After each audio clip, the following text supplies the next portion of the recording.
നമ്മുടെ സമൂഹത്തിൽ, നമ്മുടെ കുടുംബങ്ങളിൽ നന്മകൾ തടസ്സപ്പെടുത്തുന്ന വ്യക്തികളാണോ എന്ന് നമ്മൾ ചിന്തിക്കണം.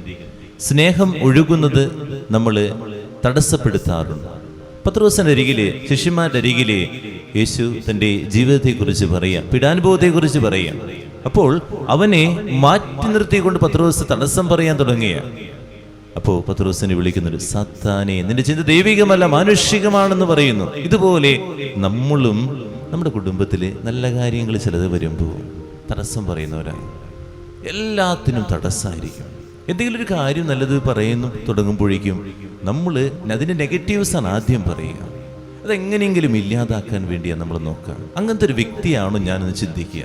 ഒരു സമൂഹത്തിലാകാം, അല്ലെങ്കിൽ നമ്മുടെ ബിസിനസ് മേഖലകളിലാകാം, അല്ലെങ്കിൽ നമ്മുടെ കൂട്ടായ്മകളിലാകാം. ഒരു നല്ല കാര്യം, നമ്മൾ എന്തെങ്കിലും ഒരു കാര്യം പറയുന്നു, ഒരാർക്കെങ്കിലും നന്മ ചെയ്യാം, അപ്പോഴേക്കും പറയും എത്രയോ പേരാണ് പറ്റിച്ചു പോണേ എന്നാൽ കിട്ടുന്നതിനെ കുറിച്ച് പറയാറില്ല. കഴിഞ്ഞ ദിവസം ഒരു വീട് വെഞ്ചരിപ്പിന് പോയി കഴിഞ്ഞപ്പോൾ വീട്ടിൽ വലിയ വഴക്കാണ്. വഴക്കിന് കാരണം എത്രയേ ഉള്ളൂ, അമ്മായിമ്മയും മരുമകളും തമ്മിൽ വഴക്ക് ചെറിയ കാരണം മതിയെന്ന് മനസ്സിലായി. അമ്മായിമ്മ വീട്ടിൽ പോത്തിറച്ചി വാങ്ങാൻ സമ്മതിക്കില്ല. അപ്പോൾ മരുമോളി ചായ എടുക്കാൻ പോയപ്പോൾ ഞാൻ ചോദിച്ചു, എന്താണ് ഈ പോത്തിറച്ചി? എനിക്ക് കൊളസ്ട്രോളാണ്, അതുകൊണ്ട് ഇവിടെ ആരും കഴിക്കണ്ട. ഇതാണ് ഇവിടുത്തെ സമ്പ്രദായം.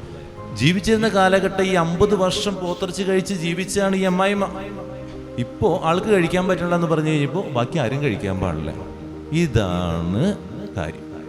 നമ്മളിങ്ങനെ സ്വാർത്ഥമതികളും സ്വാർത്ഥരുമായിട്ട് മാറുന്നുണ്ടോ എന്ന് നമ്മൾ ചിന്തിച്ച് നോക്കുക. എനിക്ക് ഇഷ്ടപ്പെടുന്നില്ല, എനിക്ക് താല്പര്യമില്ല, എന്നാൽ ബാക്കി ആരും ഇത് ഉപയോഗിക്കരുത്, ബാക്കി ആരും ഈ സന്തോഷം അനുഭവിക്കരുത് എന്ന ചിന്തയാണ് നമുക്കുള്ളിൽ കിടക്കുന്നത്. അതുകൊണ്ട് ആ വ്യക്തികളെ യേശു വിളിക്കുന്ന പേര് സാത്താനെ എന്നാണ്, വേറൊന്നല്ല, സാത്താനെ.